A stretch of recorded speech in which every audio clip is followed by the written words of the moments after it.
Wacky, wacky Wednesday. How are we doing, everybody? Happy Thanksgiving, everybody. We are back. Wacky, wacky Wednesday edition with your man, Sammy the Man McIntyre with Moving the Chains podcast. Hope we're doing well today. I want to touch on my Raiders, which, by the way, I have a little souvenir today of how bad we are this year. This is a brown paper bag of fucking shame. And I mean this sincerely. We're this fucking bad. So I will get into that today. Absolute joke. I'm over it this year. I got a lot to say today. I want to touch on the Cowboy-Eagle game. And then I want to touch on Seattle and Tennessee. Two teams going in total different directions. But it's not... I'll get to that too. So I want to start with this. So, as you guys know, today is brown paper bag of shame day. Because that's what the Raiders are. And I'm disgusted today. That loss Sunday was the worst loss that I've seen as a Raider fan in my entire life. This season has been a joke. I mean, it's one thing. I mean, it's... At this point with the Raiders, they're like a seasonal employee store. Check in, check out, buy. That's not the Raiders. We have had 13 head coaches. I'll say that again. 5 general managers. This commitment to excellence is commitment to excrement. It is a joke. We deserve better. I'm a diehard Raider fan.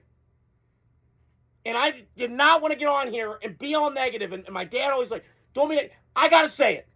Because something's got to be said. I'm reading articles and I am laughing. Like, sadly, that this is the state we're in.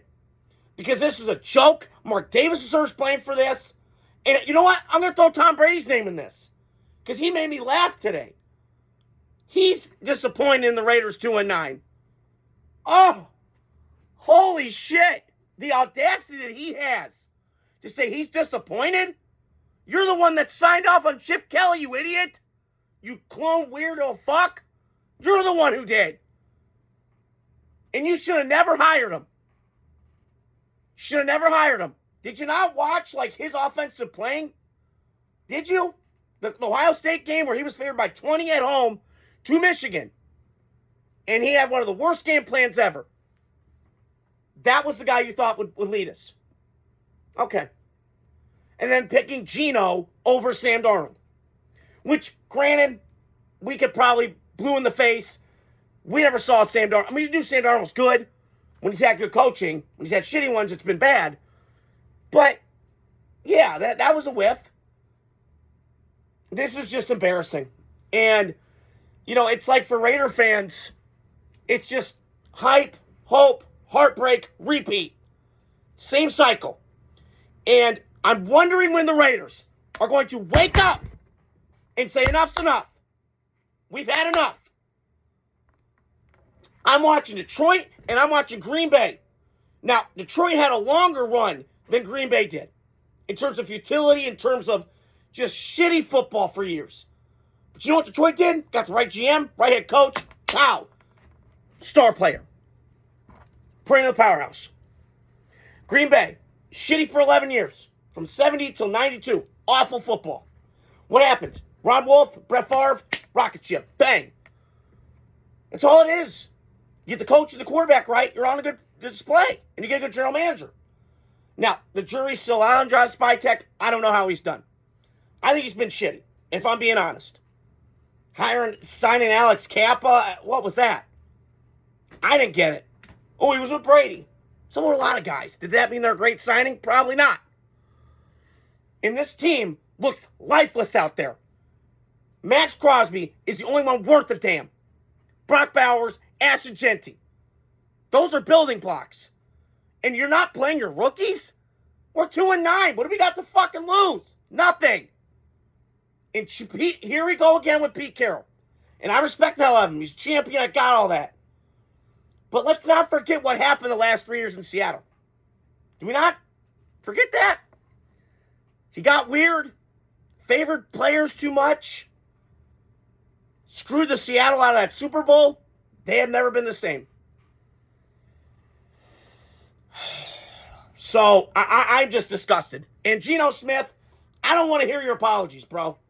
You flipping off the fans that pay their hard-earned money, and you have that act? Take that apology and shove it right up your ass, because I don't want to hear it. You played like a joke this year in a scrub. You're probably one of the worst Raider quarterbacks I've ever seen. And I saw a glimpse of Jamarcus Russell. It's on that level bad. In this offensive line, you deserve shame. But it's not all your fault. Because these coaches have done a terrible, and I mean terrible job at developing these kids and getting them right.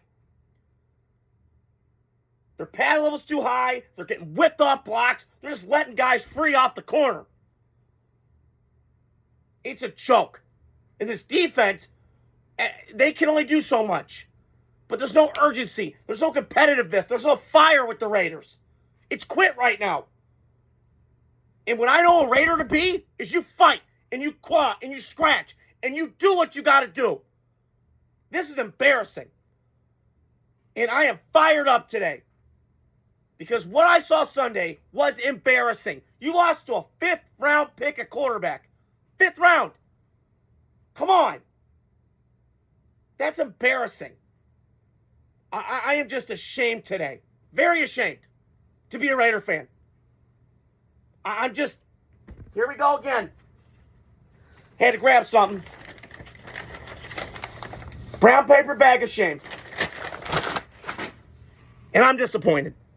Still love the Raiders. Still going to be a loyal fan. That was hard Sunday. Hard to watch. And we don't know where we go from here. You going to fire Pete Carroll? Probably. Here we go again. We're not going to be better until Mark Davis does one thing, and that's sell the fucker. Sell it. Sell this team for $9 billion, whatever it's worth. Send him back to Oakland. Because this team, despite having money and all that in Vegas, it's not right. Doesn't feel right to me. Oakland felt right for the Raiders. San Diego felt right for the Chargers. LA felt more like the Rams, but St. Louis was cool. I just had to get off my chest because this team is absolutely atrocious. 23 years, we have been terrible. You might as well get a starter pack, depressed Raider fan, because that's me today. That was me Sunday, and that's been me this whole entire season. There's no glimpse of winning that I had to see. No Christmas Day Chief win. No Colts win in 2021. No, you've been shitty. And there's nobody to blame but Pete Carroll. You can take that apology, you and Geno and Chip, get the hell out of here. You don't deserve to be a Raider. You don't. You have no right to take what's ours as fans. I'm loyal till the core, but this is embarrassing. So, I got nothing more to say. I had enough. So, I want to touch on Eagles-Cowboys. Because Philadelphia jumped off 21-0. I went, wow, Philadelphia's going to whop Dallas again. Yep. Nope. That didn't happen that way. It was the other way around. First half, Philadelphia getting A.J. Brown involved. They were, misdirection, blah, blah, blah, all this stuff. And I'm like, all right. Woo! All right. Philly's got the Rocky. And then it changed. Because I know what changed. This Eagle team is not good. They are frauds. Fraud alert. Beep, beep, beep. They're a joke. I know. 8-3. Doesn't matter. They're not good to me. The Rams are a better football team than you. Jalen Hurts, I am not bought in on. I can't after Sunday. I just can't. Because at some point, your quarterback has to be a vocal leader. I know it's not. But Sammy, he's not. I know he's not. But you got to get uncomfortable, dude. You got to be a little more vocal. You got to talk a little.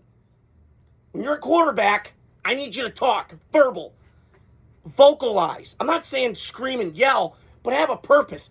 Show some pride, man. Talk to guys. Talk to your offensive line. Hey, what do I got to do better? Get the ball out quicker. All that stuff. Which I'm seeing a lot of quarterbacks in this league do. Herbert's doing that. I'm sure Mahomes is doing that. Daniel Jones. You go on and on. Sam Darnold, who I'll touch on. It's embarrassing. And I just don't think he's it. I know he won a Super Bowl. I got it. But there's something missing with that gene pool of his. And I've been saying this for a while, too. Get rid of A.J. Brown. He's cancer, man. Get rid of him. I know he had a great game. That's because he's a tank out there, and you're putting him against weak corners. And I'm telling you, this Kevin Capullo guy, Patullo, whatever the fuck his name is, he's awful. You know, again, Philadelphia went with him from within, didn't go with outside, and you're seeing the difference. Two teams in the NFC there are considered powerhouses. Philly, Detroit, win in staff, and hire their offense coordinator. Hasn't been the same. Now, Saquon washed, I don't know, but he's not what he was last year. And some of that's offensive line, some of that's Saquon, you can put the blame on whatever. But they're not getting Jalen Hurts, to me, more involved in the quarterback run game. I heard Chris Collins were talking about this last night. So, I just feel like there's a lot of just stuff they're trying to mesh with Jalen. It's not clicking. At some point or another, you got to face the facts, dude. Go, it's on me. I got to be better. Accountability, humility, which guys of my thing lack, and that's okay. So I just was very disappointed in Philly second half. I got to give Dallas offensive line credit. They just worked, and I mean worked. Jalen Carter, Alex Hunt, all those boys up front. Philly had no answer. And Tyler Booker looks like a stud for the Cowboys. And I'll touch on them in a second, but that was impressive to me. Philadelphia, you got a long way to go. You got to prove me something more. Play a complete fucking game. Jesus, this offense drives me crazy. It's so predictable. It wins one-on-one matchups. Blah, blah, blah. I want creativity. I want juice. I want shifts, motions, groupings. All this offensive football, it's wizardry.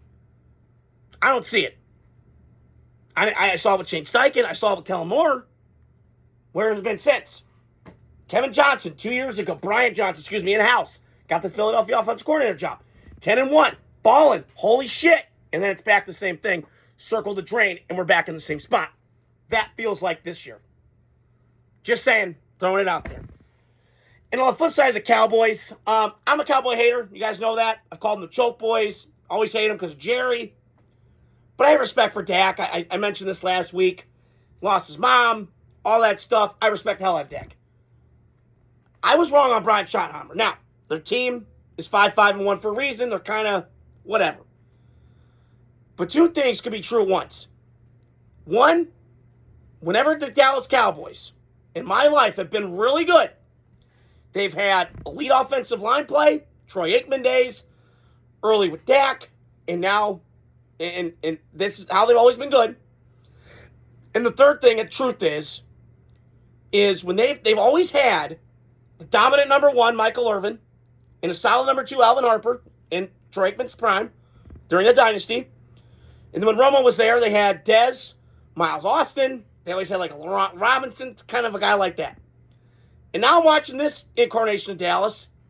Offensive line's pretty solid. Better run blocking than pass, but they're going to get better. They're young. Tyler Booker looks like a stud, like I just mentioned. Just absolutely whipped Jalen Carter's ass. It's kind of nice. And then I'm watching, they have CeeDee Lamb, who's an absolute beast. We know that. George Pickens has been an absolute godsend. So, when they've been at their best, they run the football really well. They just maul you at the point of attack, and then they hit those shots down the field. And it's working. And Dak is playing the best football I have seen him play in a very, very long time. And you got to give him credit. Him and Brian Schottenheimer, Shotty, are just flourishing right now. The shifts, the motions, getting guys open. The run game's flourishing. I haven't seen a Dallas running game this good since Zeke near the end. That was a long time ago. So, be very encouraged by the Cowboys. And this defense, which again, gave up a lot early on in the season. They were terrible. And then they get those two big guys in the middle. Now it frees everything up. When you get a great pass rush, that works. And don't be shocked. I've been saying this for years with Dallas. They always disappoint. We don't know if they're going to make the playoffs this year. But there's a lot of momentum going in Dallas. There really is. I'm looking at a bunch of first-round picks. They get a corner, get edge rusher, which the draft this year, to me, what I've heard, is a big year for that. And then you continue. And Dallas has proven they draft pretty good. Like, I can be critical of the Cowboys and other stuff, but they draft really well. So, be on the eye for that, but really encouraged by Dallas, showing the resilience, the fight, the grit, to kind of keep this thing together. And it is not an easy place to coach. It is really not. And Brian Schottenheimer's done a nice job kind of weathering the storm, maintaining the bottom line, and just staying focused. I can't give Dallas enough credit for that. And then last but not least, I wanted to touch on Seattle Titans. I know not a lot of people watched it. It was a blowout, 30-14. Ended up being 30-24 because Titans kind of made a comeback. But I will say this with the Titans. It's very ugly right now. But Cam Ward sits at the big boys' table at Thanksgiving. Because, to me, you saw Sunday what he showed you at Miami. The horsepower, the mental toughness, the physical, arm talent, all that galore. You saw it on Sunday. Now, it was a losing effort, but this feels like Caleb Williams last year. I can't judge him right now. He's making plays, getting sacked a lot. This offensive line's been horrible. I can't pin it all on Cam Ward. I just, for the life of me, cannot. But I will say this with Cam Ward. You got something. You got your franchise quarterback. Now, it goes down to Mike Gorzazi and his staff, his scouts and all that in Tennessee to get this right. They have some pieces in place I like, but they need a lot more. It's going to take a long time for the Tennessee Titans to get back to respectability like they were with Mike Vrabel. Until they do that, they're going to be where they're at. But I think I was very encouraged by Cam Ward and the strides that I saw from him. Saw some good things. So be very good about being a Seahawks fan because it is bright in Nashville. Even though it's kind of dim right now, there's a bright future ahead, I feel like, moving in the right direction for the Titans. Long way to go, but good news is you found your franchise quarterback.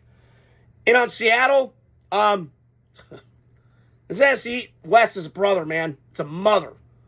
San Francisco's fighting. They're scratching, they're clawing guys out. Rams look like the best team in football, in that division mainly. And then Seattle's coming.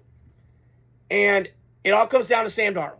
I would trust Matt Stafford over Sam Darnold. I'm a Sam Darnold fan, but I probably would. But if Seattle gets in the dance, because I feel like they're going to be on a collision course with the Rams again,